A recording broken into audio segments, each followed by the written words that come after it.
want immediate results, instant gratification. You don't stick to the program. You pivot so quick. You move to the next shiny object that it hinders you more than it helps you. When you invest in yourself, the amount that you're invested in the community, a weight's lifted off. Like, first of all, I'm not doing this by myself.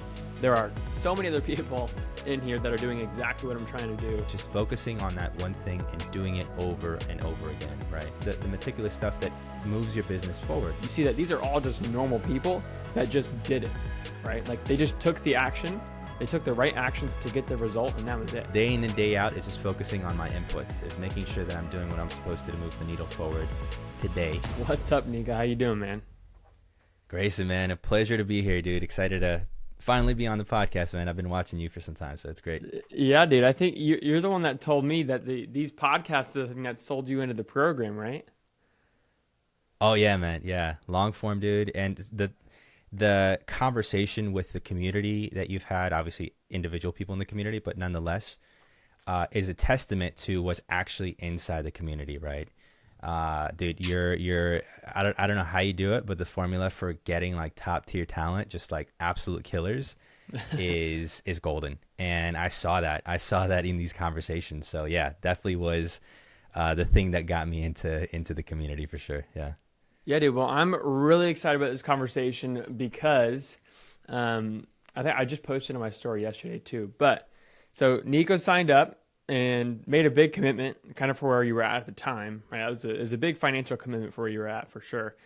And then 6 days later, he drops in the chat like, yo, just hit, I think it was like you closed like a $15,000 deal. And then you like added like $6,500 a month of recurring revenue.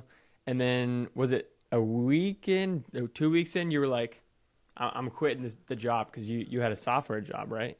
Or tech job. Yeah. I was a software engineer, full time. I had the pleasure of working from home, so I had a lot of flexibility. And that's one of the reasons why I wanted to go through the coaching program, was trying to scale my business in a way where I could still toggle my full-time job. But it just so happened that around the time that I joined the coaching program, I would say a prospect of mine, somebody that I've been following for some time, that we interacted, online on several occasions, and somebody that I'd met in person a few years back, was looking for a podcast producer and a coach consultant.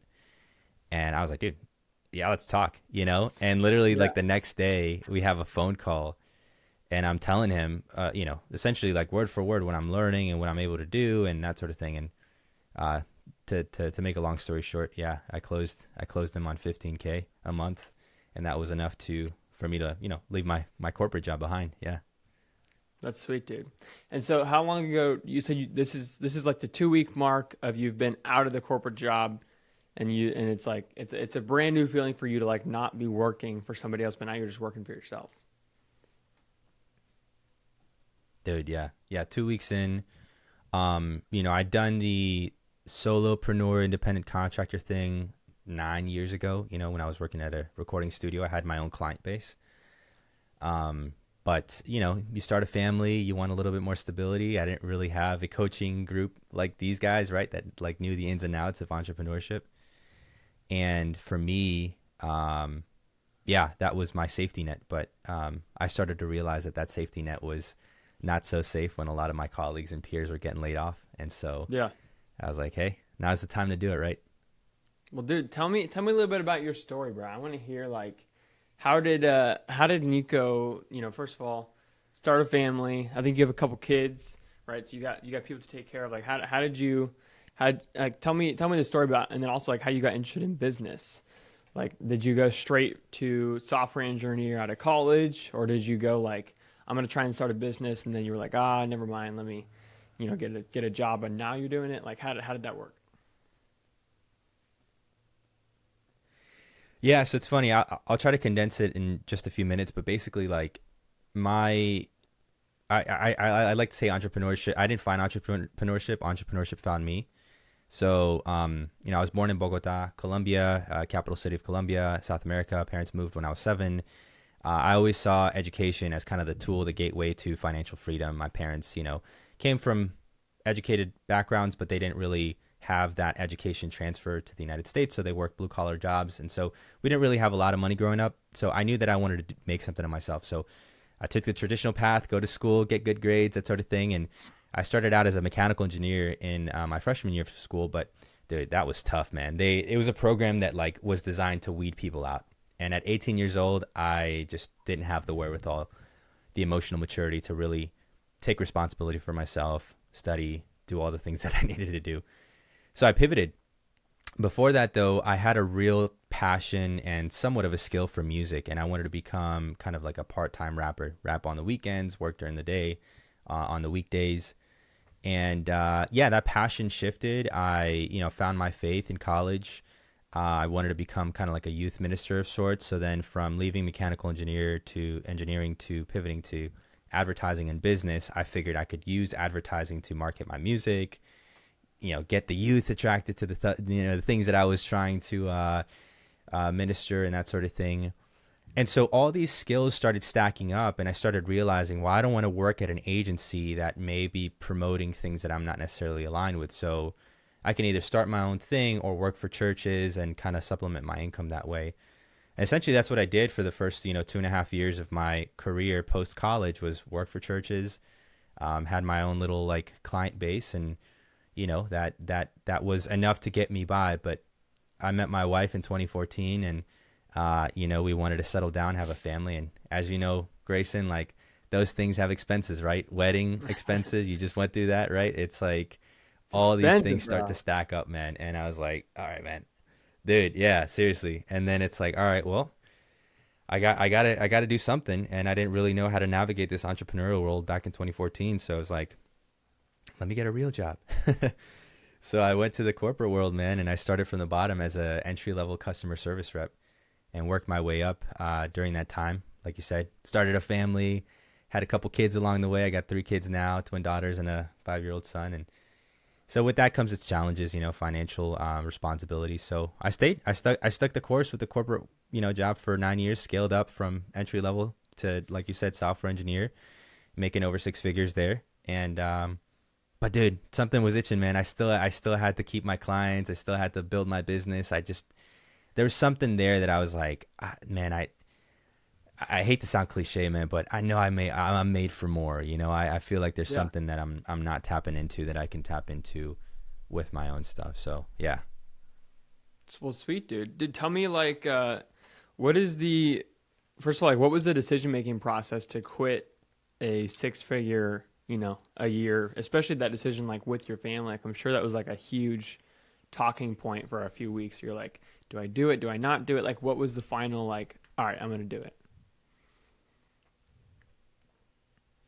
Yeah. So, about a year and some change ago, I had attended this leadership conference, and there was a panelist, there was a panel, and some of the panelists were entrepreneurs. Some of them were high executive leaders.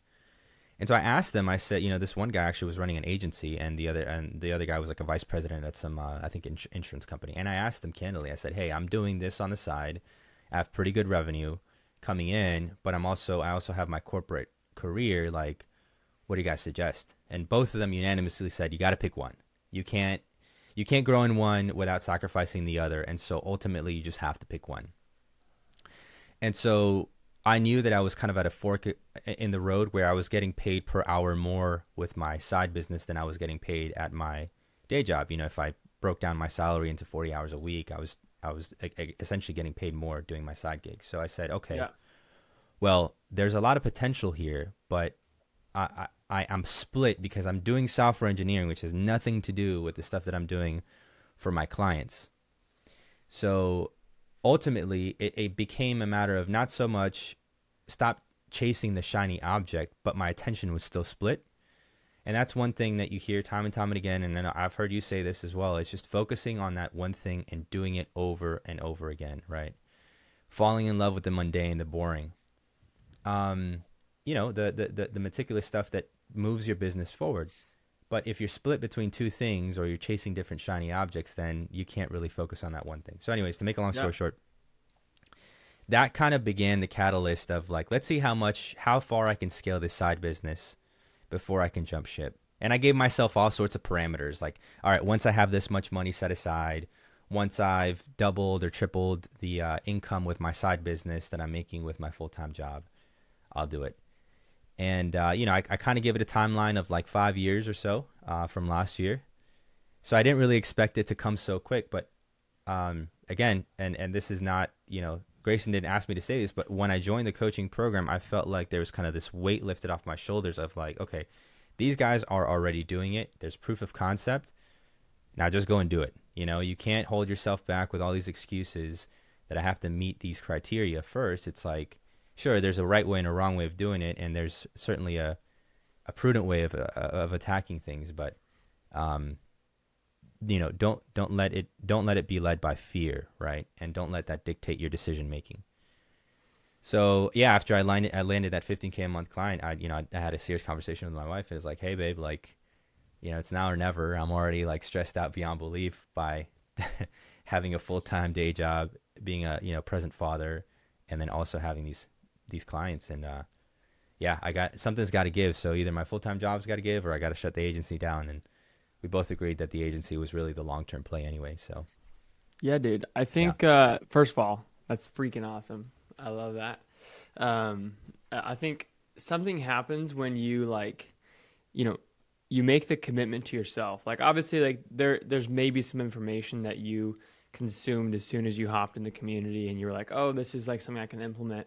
But the reality is, like, with how quick you did it, I'm sure it wasn't that that much information that really changed things. It's really like the belief in yourself that like when you invest in yourself, the amount that you're invested in the community, like you're kind of like you said, like a weight's lifted off. Like, first of all, I'm not doing this by myself. There are so many other people in here that are doing exactly what I'm trying to do, and they've done it again and again and again. And like, what I guess, what did that feel like? Have you ever invested, that much into a program or community or into yourself? Like, what do you think like was a big shift? You said like a weight was lifted off your shoulders. Like, what was that shift for you? Yeah, well, as far as the investment goes, I did invest in an MBA. So I have a master's of business administration and marketing. So I did that while I was working full time. So that was an investment on my part. I also invested in career coaching, so I'd have like weekly, bi-weekly sessions. So that was all more towards my corporate career, but I had never invested the resources to grow my side business. So when I started to take that seriously, not that I hadn't before, but I really wanted to make a commitment there, I was like, all right, well, just like I had with my MBA and just like I had with, my career coaching, and that yielded results. I literally like doubled my salary during that time when I had invested in those two things. Let me focus my resources, my education on this path instead, and see where I could take it. So that was obviously there was accountability there, because it's like I had already made a financial commitment. So best believe I'm going to make an ROI on that. Yeah. Number two is, to your point, it was the community, man. Yeah, it's like you see these guys that are, for me, I'm 32, right? In their 20s, early 20s, mid 20s, and they're already doing what I set myself out to do 10 plus years ago, but they're actually doing it and executing on it. And not to diminish anyone's intelligence or skill level or whatever, but like everyone there has similar intellect, skill level. Like you don't go into the room thinking like you're, in a conference call with a bunch of Elon Musks and Warren Buffetts and, Mark Zuckerberg's like top tier, like intellect, right? Again, this is not diminishing them, because these are like super smart guys that I'm referring to. What I'm getting at is, hey man, like if I can do it, if they can, like you can do it too, type of thing. So there's not so much secret sauce there. It's just a matter of implementation.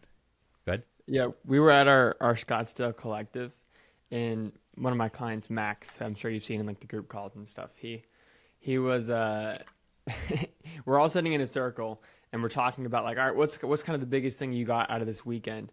And he's from South Africa. He flew all the way in, and he was like, dude, I think the biggest thing I realized is that like, none of you guys are, Grayson's not Einstein. Like Grayson, like honestly, I think I'm smarter than you, Grayson. And he was like, if you could do this, then I could do this. And I was like, I'm not offended, but I see what you mean. But I do think that like that for me, it happens a lot with in-person stuff, but also, over Zoom, being a part of the community, you see that these are all just normal people that just did it, right? Like they just took the action, they took the right actions to get the result, and that was it. Like they're just normal people. So, dude, I'm sure people are watching like, what the heck is this guy's offer? Like, what do you actually do? You made a 15K deal. Like you have all this, you've stacked some monthly recurring revenue. Like what's the actual offer? Like, what are you doing? Yeah. So that's kind of a pivot for me as well, because originally, and I was actually with a coaching student of mine yesterday, and he's where I was like maybe a year or two ago. He's like, anything and everything like that. Like I'll do anything and everything, right, for my clients. As far as, digital marketing and media production goes, right? And I said, okay, well, I get it, but you have no solid offer, and so you're going to a place where you're going to exhaust yourself and your clients without at least a focused solution. And so to answer your question specifically, when I first started out, dude, I was doing everything from running ads, digital marketing, video production, shorts. It was all over the place. But one of my most consistent clients was a guy who essentially asked me to run his podcast for him. This was like 5 years ago, man. And I realized how low touch of a product that was, in the sense of I didn't have to go to his place to record and do all these edits and fancy edits and whatnot and so forth. He literally like recorded, not even on Riverside, like he was like on Zoom, and it was like super low quality, whatever. But, and there's no hate on him because, he's one of my good friends. But he was fine with that because the industry that he was in specifically didn't necessarily gear towards like the super creative, high production, like type of audience. It was like just, typically a demographic that was a little older. And so they just cared for the content. So after 5 years of like spinning my wheels, thinking like maybe I should shoot music videos for artists because I was an artist myself. Maybe I should do this, XYZ. I was designing websites. Let me consolidate that and make it to, where I'm doing podcast production. And so literally like earlier this year, when I started launching that as an offer, podcast production, because I needed it myself because I was running a podcast myself as well. Bro, instantly, like my revenue like went from like $2K a month to like I started averaging about $7K a month, and I was putting in no more than about 10 to 15 hours a week. Wow. Right, doing this. And so so it was killer, man, because I was offering short form reels from the long form edits. I was doing repurposing like audio, so I would do the audio distribution separate from like the YouTube podcast. And then I was producing a bunch of reels for them and stuff like that. And then I was managing all that, meaning that they didn't have to go in there and do it themselves. So that's what kept the monthly retainer aspect valuable, because they didn't have to manage it. So it was super hands off for them. So that's when I'm like, all right, proof of concept is here. I can scale this. I started hiring an editor, and then I was like, well, while I'm doing that and offloading some of the grunt work, let me also start doing the consulting piece. And that's really when I started, when I joined your program. Sick, dude. And so what is like the consulting piece? Because a lot of people, when they like, it's like one of the most common things that I do is like when someone comes in, they're doing done for you, it's not that scalable because you're literally doing things for people. The definition of that is like, you can't do that for a lot of people. You switch to consulting. What does that actually look like? Like, what does that mean for you? So right now for me, and I'm still kind of in the early phases. So for anyone listening, I think I'm probably like more of an early, in the beginning phases of that. But for right now, what it's looking like is not selling them on the podcast production services, because I'm trying to move away from that, but more so getting them towards the place where how can your podcast generate revenue? And so I'll give you a case study here. So I started working with a consulting client of mine a month ago. We don't do any podcast editing. We do shorts editing, and I offload that to my shorts editor. And I sit with them. I provide them the pieces that they need to, for them, provide a solid service or offer. Right now, they're actually doing seminars. So how can we utilize your podcast content to lead people to book you to more seminars or attend your seminars or what have you, or your coaching or consulting offer as well? And or B, which is another thing that I'm familiar with, is sponsorships. So one of the biggest things right now for a lot of agencies, believe it or not, is taking podcast clips and repurposing those podcast clips where a person is talking about a product, typically like e-commerce product, and using that as TikTok ads. So there's certain agencies that will hire podcasters for that particular purpose. So that sponsorship component can be pretty lucrative. Like I've had myself a deal where I produce 2 podcast episodes, 2 1-minute segments, and I get paid $1,500 a month for that, right? And so it's a matter of either finding helping them find either what is going to produce the revenue. Is it a service that you're essentially going to sell at the end of or throughout the podcast? And of course, the short forms and all that stuff feed back to the podcast. Or is it B, like you just want to keep no services, you just want to have a cool podcast, but then we have a solid platform built so that you can gain the attention of the right sponsors that will pay you for the content. So that's what I'm doing right now, man. And then in between there, I'm also helping agency owners and that sort of thing. But yeah, just trying to keep my core offer. Yeah, keep the main thing, like you said at the beginning. And so you're essentially kind of like, coaching on how to monetize a podcast, right? And there's a little bit of done for you in there. I think over time, I'm guessing your goal is to kind of like slowly decrease the done for you and kind of increase the amount of coaching, consulting you're doing and just keep it around that. What is like, tell me how, because a lot of people are like, dude, how do you get clients? Like that's like the number one thing that a lot of people want. Like, dude, how do you get clients? And I know that most of my clients use Instagram. They use social funnel. We use Instagram ads, YouTube, all that stuff. I know that you had some LinkedIn stuff going on. Like, how are you acquiring clients right now? Yeah, I was fortunate because, I'm aging myself here, man. I know I feel like a lot older than you, but I started on the MySpace days. I started on the Facebook, when early Facebook came about, Instagram. So back then for me, building a platform or a brand was so much more geared towards like the music. So I'd always had an inclination, not to go viral, but to cultivate a good audience on these platforms. And so that followed with me even through my career journey. And so when I started scaling my career specifically, I actually started interacting a lot more on LinkedIn. And I saw that it paid dividends in the sense of like, that's how I was able to connect with a couple of people that got me, promotions. And of course I had to do the work, but, being in front of an audience that was, that had either influence or the ability to get you in those roles was important. And, one day I was like, you know what, let me start sharing about like my podcast creation stuff. Right. And so I started sharing some stats and that sort of thing. And essentially what the equivalent would be of the social funnel where I'm instructing people, giving them free valuable content, but just formatted for LinkedIn. Dude, I started getting messages. Like I wasn't even, sending messages out. I started getting inbound leads. And between the portfolio that I had created for myself on LinkedIn and Instagram and YouTube and kind of just the audience size that I had cultivated and my own wins as a podcaster as well, people were interested. And so I think to your point about the social funnel, I think once people start to see like, hey man, like you've got this solid content, you have what essentially would be a portfolio, it's so much easier to start that conversation. Because I've done the cold email, the cold calling, like back when I was in sales for a different company altogether. Like that's a freaking hard sale, man. Like if they don't know your product or service, those are conversations that are just like super, super draining, right? It can be done, but it's just really draining. And so when you have more leverage using like the social funnel. Oh, sorry.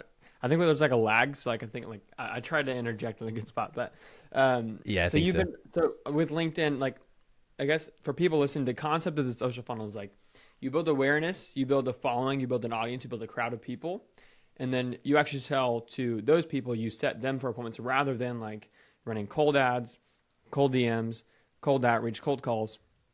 That's the concept of a social funnel is like it's like warm outbound or inbound, like he's talking about, where people actually message you first. And so you were doing that on LinkedIn. How are you building the audience? Was it just like putting out the content, people that see the content, you message them, or how did that work? Yeah, originally, as opposed to Instagram where you can't, I guess you could add somebody, you could follow somebody, they could follow you back. But like with LinkedIn specifically, it's more like the traditional Facebook where you friend request someone and they automatically start following you if they accept the request. So that was kind of the nice component of LinkedIn. So back when I was trying to scale my career, I just started following a bunch of people that were in different industries and that sort of thing. So I already had like a decent following size, like 1,000 people, which is not huge. I mean, you don't need a huge audience for the record, right? But yeah. So whenever I would start posting on there, essentially your network would start seeing it, and I started formatting in a way where I would get the most amount of engagement. And so you kind of test types of content out and scripts. And I mean, I wasn't doing video ads, so it wasn't so much the script, but it was copywriting, the same thing, right? And yeah, so to your question, that's what I would do. I would add people and then eventually grow my audience, start releasing content, and tailoring it towards having a call to action towards the end there. So, hey, message me if you have a question, or I'm happy to help, or whatever. And just starting those conversations, not selling them right away, but just starting those conversations. Sweet, dude. Well, I love the tactical stuff, but let's talk a little bit about like what is Nico's sort of like mindset moving forward with this business? Like, what are your thoughts, and like what is sort of like the way that you're thinking, or the way that you've shifted the way that you think about business? Like, do you think once you join, like, is business just as complicated as you thought it was? Is it more simple? What are sort of like, in the next year, what do you feel like you're moving towards in business, revenue wise, life wise? Like, basically, what is Nico trying to build here? Yeah, I definitely appreciated a lot of the modules that you have that aren't so geared towards like this constant grind all the time, completely void of any other aspect of your life. And so my main guy that I'm working with is very much in that vein of a holistic approach to becoming essentially what he calls a giant, right? Somebody who kills it at business, has a great family life, puts faith first, fitness is still there, balancing the financial plate, like all, and learning to be a good steward and have a vocation, rather, like where your skills and your talents really meet not just the demand of a marketplace, but is really impacting something beyond yourself, right? And so I would align myself with that, man. I think you were the first to really put that into perspective, somebody who was actually really crushing it in the business world, but also had this like, hey, it's not just about like revenue. Like, what else do you want to do? Do you want to have your business around your life, or your life around your business, right? And that's the case for me, man. I have a family. I want to be a present father. I want to continue growing in my marriage. There's things that we can always work on, right? As husbands, as fathers, providers, protectors, priests of our home. And so all those components, man, that's really what I'm about. I know that I have certain revenue goals and certain output goals that won't be met until I focus on the input goals. And certainly there's some things that are beyond my control. So for me, man, just the day in and day out is just focusing on my inputs, is making sure that I'm doing what I'm supposed to move the needle forward today. And sure, the revenue and the output goals a year, 5 years from now are there to help me like navigate that. But I'm not so stuck to making sure that I hit $1 million a year by next year. Otherwise, like, I'm a complete failure. You know what I mean? Like, I'm not. I think I've kind of outgrown that now, but yeah, dude, I think it's a completely different way of thinking than most people. You actually can have a life. Like if you think about any business that you want to run, the business always needs what it needs. Besides, like the business isn't thinking about you, right? The business is like, the business needs what the business needs. The business might need, to get to 5 million a year, it needs a team of 20 people. It needs, all these systems. And so like the business is always going to need more. And so if you don't optimize your life around your business will automatically optimize itself, to suck up your entire life. And so it's good that you're like purposefully saying, I have these anti-goals of, yes, my North Star is I want to grow the business, but I want to do it while doing all these other things. So, dude, just to finish off here. And I've learned that the hard ways. Yeah, go ahead. No, you go ahead. Yeah. I was just going to say, I learned it the hard way because when I was pursuing music, I made music the entirety of my existence, and my family kind of, in the beginning stages when it was just my wife and I and my son, like we kind of took a an emotional hit there, So this is not me coming across like soapbox, like, hey man, I knew this from the get go. Like I figured, no, man, like I learned the hard way. And so the best way to learn, in my opinion, is from other people's mistakes. So if you're listening, don't make the same mistake I have. And obviously Grayson can, I'm sure, relate to some of that as well, when you ran your marketing agency. But yeah, man, it's definitely better to create those boundaries for yourself and not allow your business to usurp everything else in your life. Yeah, and I think some people, probably myself included, on a lot of things, kind of have to like learn these things by yourself. Like someone else can say, "Hey, dude, build your business around your life," right? And someone can say that to you, but then you look at them and you're like, you already make money though, And so it's hard for you to like implement that stuff. You kind of have to like, make the mistake yourself sometimes.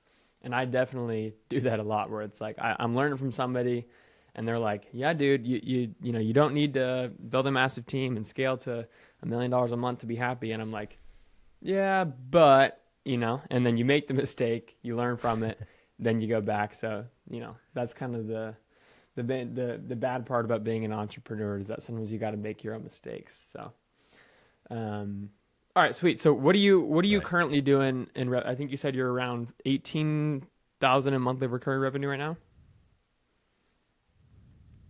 Yeah, I did scale back. I was at 20,000. I ended up cutting one of my more demanding clients so I could focus on the main thing, like I said. Yeah. But yeah, right now sitting at 18,600 a month. Yeah. Sweet, dude. That's awesome. And you quit your job right around the 18 mark, right? So like, is that? Yeah. Mm-hmm. Okay. Once I knew I could replace my full-time income and then some, yeah, that's when I quit. Yep. Okay, sweet. And what does that look like internally for you? You have like a contracted editor? Do you have any like full-time employees, or is this like 80 to 90% margin? No, this would be about 80% margin if I'm remembering the number correctly. I do have a part-time editor, and he's helping me with a lot of the short-form content. But he's sitting at $1,000 a month right now, so it's really not much margin there. Yeah. So it's pretty good, man. Yeah, it's good. Sweet. And what would your, to finish off here, what would your advice be to someone who's listening and maybe they're working a full-time job, maybe they're just starting their business and they're just not at a place where it's, making $18,000 a month. What would you tell that person who's like watching and they're like, man, I want to get to where Nico's at. Like, what would your advice be to them? You really can't rush the process. I can't tell you how many times I've tried to get to the place where I could completely eliminate my full-time job, and I was just forcing it, Either it was the wrong place, wrong time, or I didn't have the right skill set, the right mindset, or honestly, like my personal life was in shambles and like completely shit. And so that's where that whole holistic approach comes into play, because your mindset has to be right. I know it sounds like a lot of woo-woo, but like your mindset has to be right. Like your personal relationships have to be right. Like your diet, your nutrition, like all these things, right, that like they tell you about, but it's like it does affect. And moreover, I think like giving it time. Like I'm 32. I started trying to do this full time since I was like 21, man. It may not take you 11 years, honestly, because I got married and I got kids and a bunch of other stuff in between there. But I do think that in our fast-paced generation, we want immediate results, instant gratification. You don't stick to the program. You pivot so quick. You move to the next shiny object that it hinders you more than it helps you. That's what I would say to somebody like me, man, that, where I was sitting at even just 5 years ago. Yeah, dude, that's really good advice. Focus on who you are as a person. That's like one of the first modules that I have. That's like the woo-woo section of the program, right? It's like focusing on, actually taking the time to think about, I have to become the person worth making $500,000 a year, $1 million a year, $100K a month. Like, you can't just go out and make it. Like you could, but your revenue is going to outpace your development as a person. And whenever that happens, your revenue always finds a way of making it right back to where you're at. And so you have to like develop yourself as a person to kind of like become the person worth that. And so, dude, I love that you're building, it sounds like you're building things the right way. You're, taking it in a sustainable way, spending time with family. So, dude, thanks so much for coming on. And I'm looking forward to kind of seeing what the journey to 30K in recurring revenue looks like. Yes, sir. Yeah. Thanks for having me, man. I appreciate it.